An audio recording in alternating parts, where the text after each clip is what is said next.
Good morning, kids.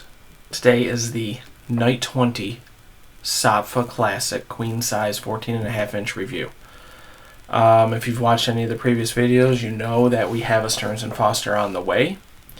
It should be delivered today or tomorrow. And we are going to make the swap.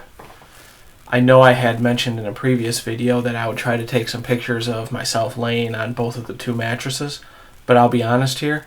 After maybe 30 or 40 pictures and videos, I've discovered I am a terrible photographer, and I can't get anything that actually shows anything about laying on this mattress. It looks like a random dude laying on a mattress, so I don't know what my goal was there. I was hoping to show maybe how much I sunk into this one versus the Stearns & Foster that's coming, but apparently I'm just not a good photographer. That said, laying on it in different positions and this, that, and the other thing, trying to get pictures with a selfie stick and then having one of my kids to help out with pictures, I can say this much. The whole mattress feels the same throughout, so that's a benefit. The quality of the mattress is the same all the way.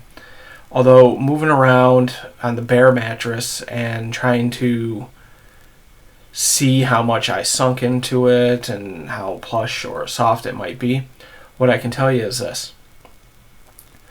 I'm not entirely confident that the issue in the bed is springs or anything else. I think it's the pillow top itself, the 3 inches of pillow top. I noticed a couple of times, and this is why I think what I think contributes to the bounciness as well, is that the pillow top doesn't compress at all, but except for when I'm sitting. If I'm sitting and all my body weight is into a tiny little spot like this, then of course the pillow top's going to go down. But if you look while I'm laying on an edge or something like that, what you see the big part on the bottom compress a little bit, but the pillow top is just psh.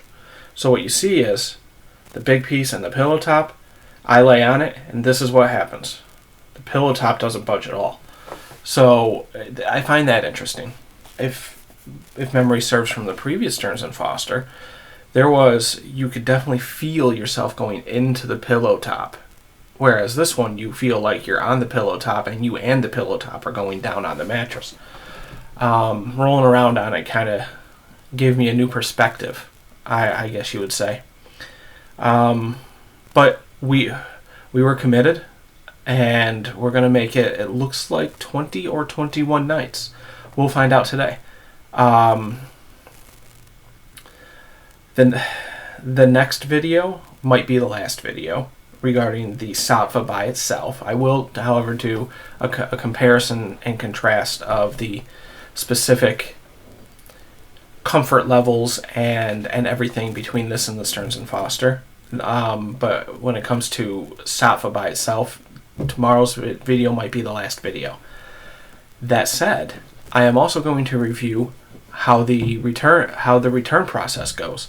On the website, it says there's a 180 night trial. They don't require you to sleep in it X number of days before you pull the trigger and return it.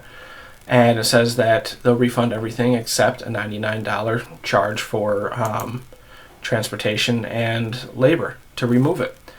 I had mentioned this previously, but one of the things that I like about mattress returns there is that they either donate them to veteran shelters or offer them to employees and associates throughout their network of quote-unquote 150 delivery centers.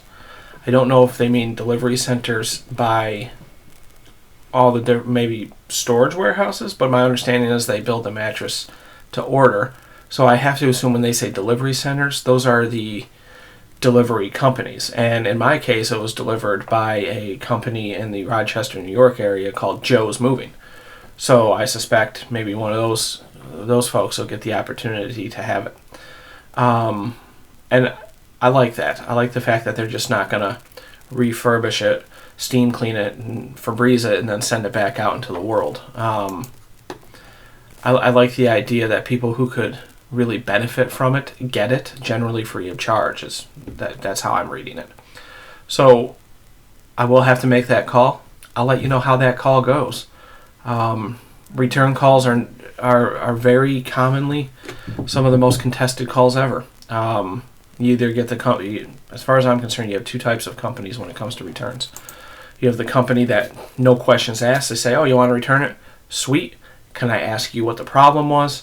And we'll process it and expect this for pickup, or drop it off at the store, or mail it back. We'll send you a shipping tag, any of those things."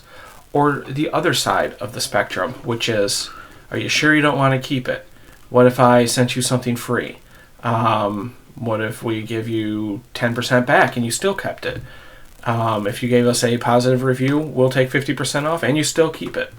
But anything to not take the product back. I'm really interested to see how this goes. My instinct tells me ahead of time that when I make that call, the company is probably going to be more of the no questions asked. Just want to poll, survey a little to see what the problems was for some quality control type things. But other than that, they'll just take it, and then I'll probably get a phone call at some point to say, "Hey, can we come and pick it up this day?" So I'll let you know. Until tomorrow, then, sleep well.